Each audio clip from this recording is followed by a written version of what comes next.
Welcome back to the channel. A new day at the renovation project. So today... Hello! Oh, good morning, Matthew. So if we go in the house now, we have already done, if you've seen it already, we have completed the stairs. We completed some skimming and boarding. We've completed the kitchen ceiling, the suspended timber ceiling, should I say. So our next job today is this. Forgot to mention the fact we've done the steels as well. That steel's done. And that seal's done. And those videos are already on the channel. So take a look. It's just the renovation project it's come us under, that's all. I'll try and put them in a playlist if I get a chance. Right then, so this wall and this wall is all coming out all the way up to that door frame there. This is currently, believe it or not, a large utility. That's what this was when the customers that we're now working for bought it. That was the kitchen. 3 metres by 3 metres, 3.5 metres, and this was the utility. They must have enjoyed doing a lot of utilitiness. Is that a word, Matthew? Utilitiness, how to put... Yeah. So there we are. So this is all coming out. So the plan then is, if I step back again, the plan then is, because we put the steels in, this will all be gone. We're then going to put a stud wall in across here, and return it along there. At that end then there's going to be a fire door and a corridor. A fire door because it's a garage, so you've got to, as well as double board in the ceiling because it's habitable room above. The corridor will then open up into what will be the utility, a new utility, which if you see my marks on the wall there, that marks on the wall denotes roughly where this is here. So there'll be a new door to the back and to the toilet, and a door here as well to form the lobby between the toilet and the kitchen.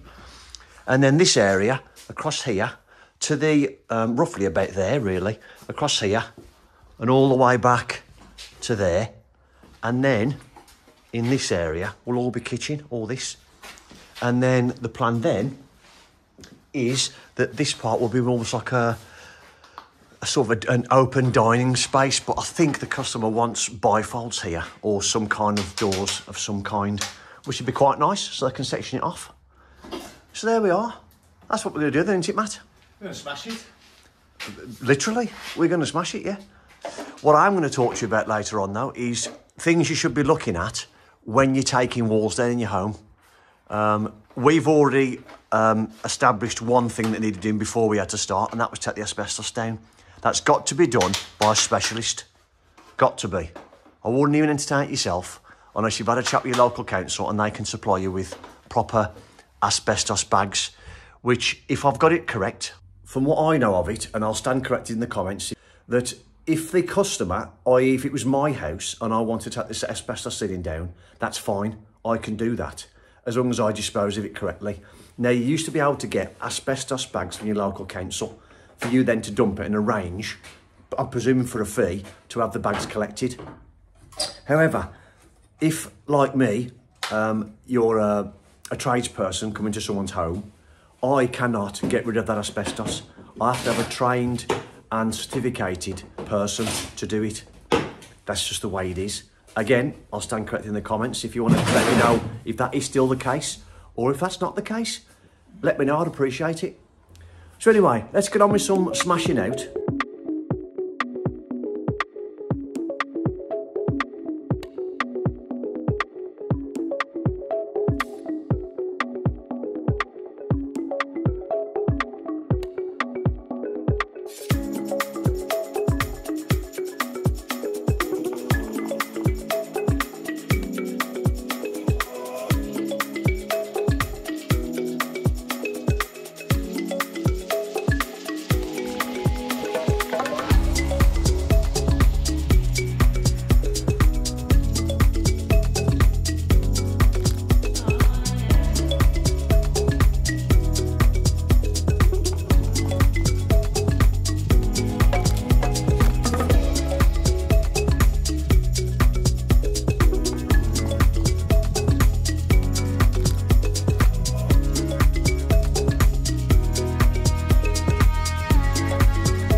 So there we are. We have got the first wall down, if you like, one side.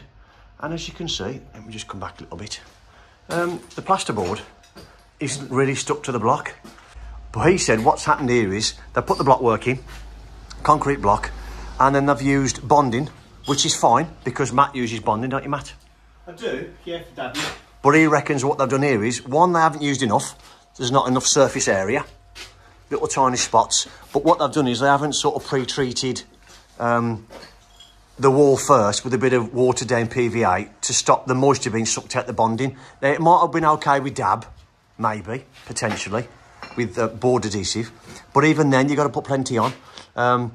And that's just these blue circles there are just little bits where they've done. I mean, that one board there, I reckon there's probably 9 dabs maybe on that one board. That's just not enough. We've took all the block work out, as you've seen on the time lapse just before this, and this is what we're left with. The board is still up, currently being held by that corner on the internal with the scrim tape. The fact the boards are scrim taped together and skimmed, that's what's on it together. And maybe they've plastered it, papered it to the side, I don't know, they may have done. As I was talking to you just, Matt found some pictures. Now in this first one you can see that the white mark is, I've done with a bit of plasterboard, but that's not the point. The point is that white mark is for a radiator. Now he spoke to the plumber. Again, if you're working close cahoots with your plumber or electricians or whatever, you can work together.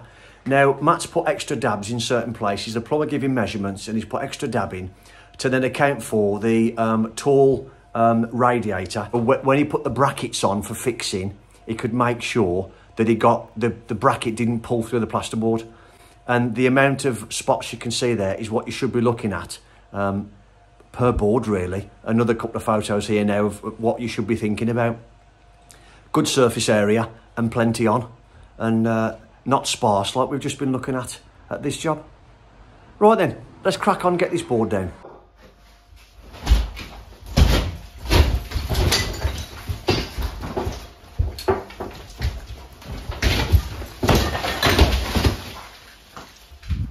Hello! Hello!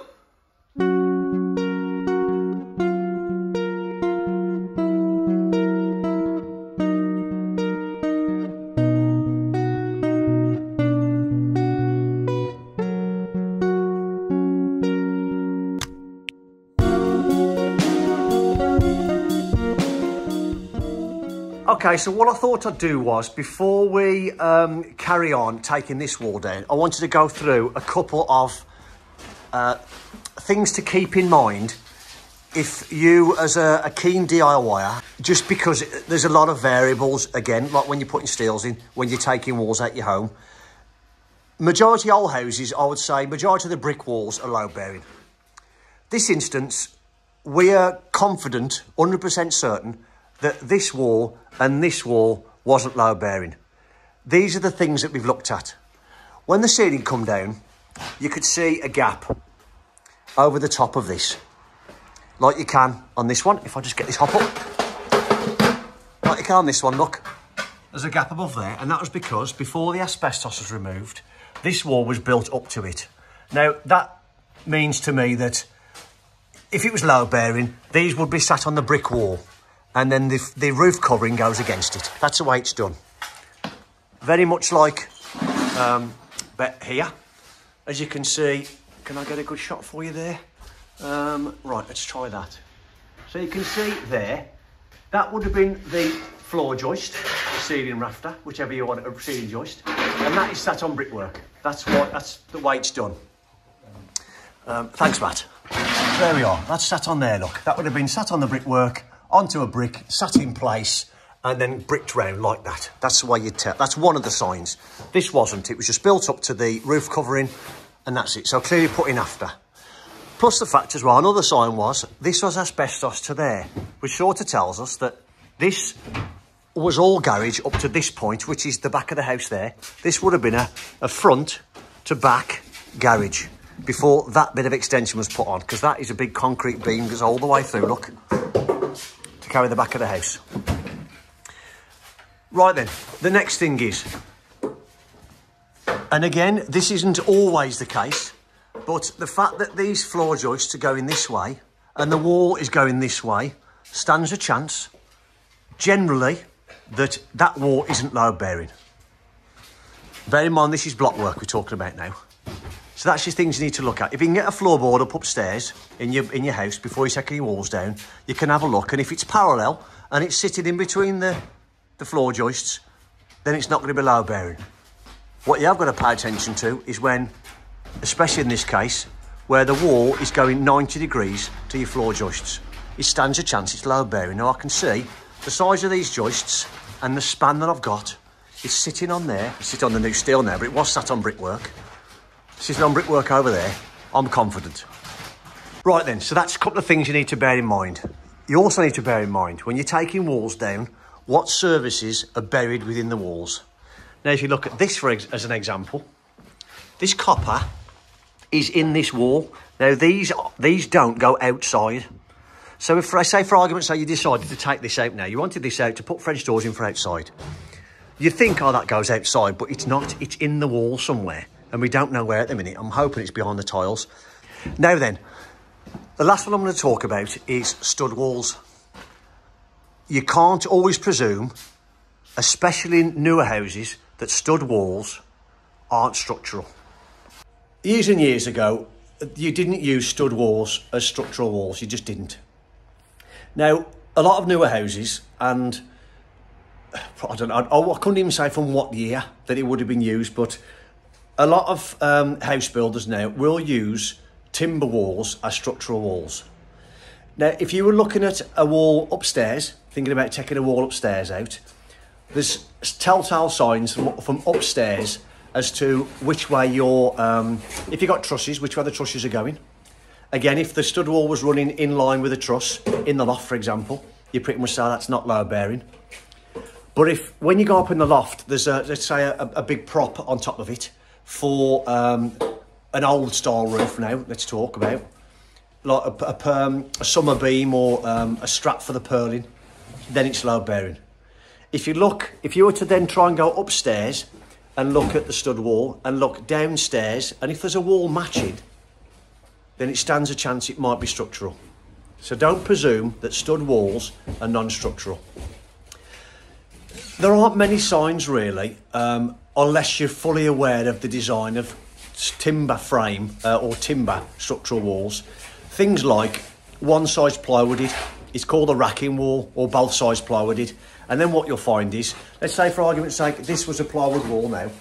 What you'd find is at this point, if it's a racking wall, it'd be plywooded both sides. And then that point on the wall there would be bolted in. It's got to be bolted in if it's a racking wall. Like I say, plywood there to stop it folding. That's a structural wall. It's been put in there to carry a span. So you can't just go knocking it out because you think, oh, it's only timber. So don't presume that. There's also things like if the uprights in the stud are a lot closer together, that's another telltale sign, I'd say. If you've got a lot more noggins in it than normal, or if you've got a diagonal brace in it, you think, oh, that's a bit odd. It might be structural. So the best thing for you to do, if you're unsure, is contact a structural engineer. And a lot of them, you can do it online now. You can send them photos and they just get a fee, and they can do up some drawings, for example, of what to do to put stuff or put structure back in. Don't just go knocking walls out if you haven't had a good look first. Never presume anything, especially in some of the houses that we've worked in. If we go back to that large extension we were doing, some of the stuff that had been done there was absolutely 100% wrong. There was a 3x2 stud wall carrying a brick wall above and then carrying a prop from a purling. It was just wrong. And that was people not knowing what they were doing, thinking, oh, that'll be fine. So anyway, enough talking. I hope that's helped if you're thinking about doing this yourself. Let's take this other wall down.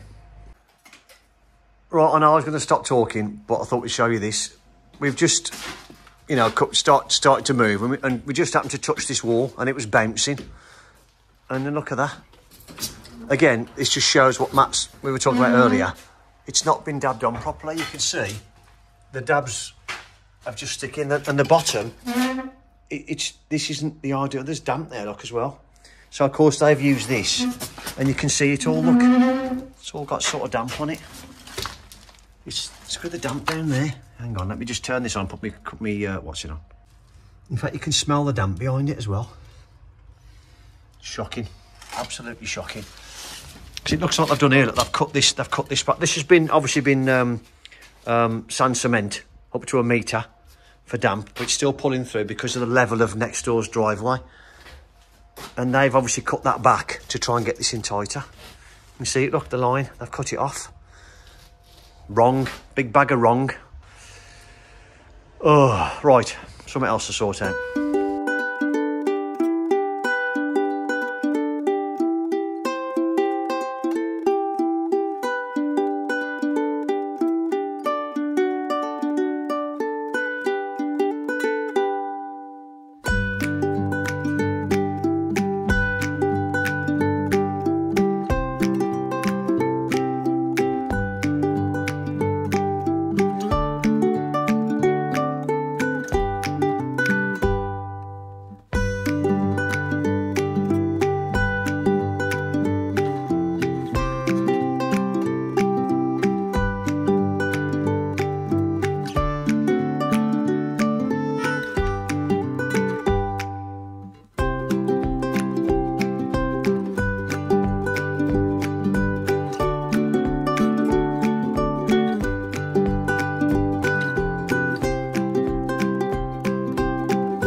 Quality bit of kitchen fitting.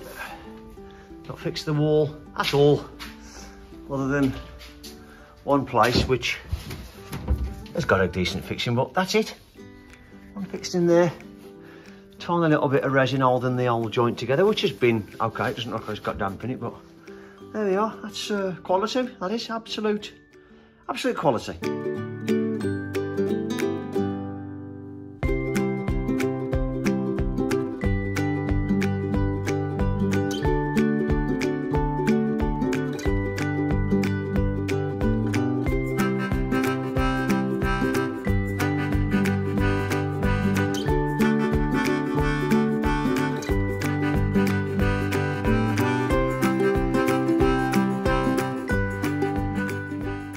The question I was going to put to the customer last night was whether all this has got to come off. And I think from the time lapse and me showing you what I'm showing you now, answers that question. Maybe I'm being too presumptuous, but I think it does. Now, what I want to show you is the state of this. And what you can't appreciate now is the smell of damp in this room. Now, I've took these boards off. If you look at this, it's clearly damp on there. And I'll show you that in a minute, which is like just sand on the wall. This is what bonding should be like on this wall. And I've got my ear defenders on the time lapse because Matt's been breaking this off and breaking this off. And if you can see that, that's what bonding should be like. Now he's having to go at that, and he's been using the breaker for 15 minutes, 20 minutes to get this off. Yeah. We're talking from this point down, that's all. Now, if you look at this one, and just give you a bit of a background as to why we think this is. I may have already mentioned, but I'm not sure. The driveway goes from the garage doors next door. You can see where where it changes colour. The driveway goes up like that, up like that, up like that. And we think the driveway finishes about here. Yeah, we're about there. So if you were in this corner, just pick a spot, Matt, any spot. Any spot at all? Just anyone, just do that one. What's a hot spot now? And a good spot? That is like, it's been on for a couple of hours and it's still a bit green. You should not be taking bonding off like that. That's just horrendous. That's how damp it is. And like I say, you can really smell the damp in here. So that has been done clearly, as we like to say, a professional statement is a big bag of wrong. Wrong. So this is now all got to be done and all tanked properly. I swear to the customer, he's got someone that can come and tank it professionally for us, which is great. We can still carry on once we've cleaned up now. We'll get the spots off the wall ready for them. We can still come and put our walls up and everything else. But, yeah, they can come and do that. I'm not going to say at their leisure because it's not an easy job. And then once it's tanked, we can then use Jip Liner, which is on the screen now, the system that we're going to use, which is great for this application where you've got solid walls and you want to insulate them and plasterboard them. So that little screenshot now is what I mean by zip liner. So we'll put that from this corner then all the way across, all the way down to the point where the fire door is going to start. My opinion would be, in honesty, to go all the way to the garage door and insulate that all the way through. Would be my opinion, but I'll speak to the customer about that because it's, you know, 3 more boards or whatever. So I'll talk to him about that. But there we are. That concludes this week's video. This week's. Paperwork. Vix. That concludes this week's episode of this renovation project. I hope you've got something from it. I hope it wasn't death by time-lapse, but I'm taking walls down. But I just wanted to explain to you, if you're going to do it yourself or attempt it, the things you should consider first. It's not just a case of getting a hammer or getting a saw, taking walls down. You've got to think of a lot of things. Services, structure. So just be careful. Thank you very much for watching, and we will see you. When will we see him, Matt? When will we see him? When we see him? On the next one. On the next one? Yeah, okay. I reckon.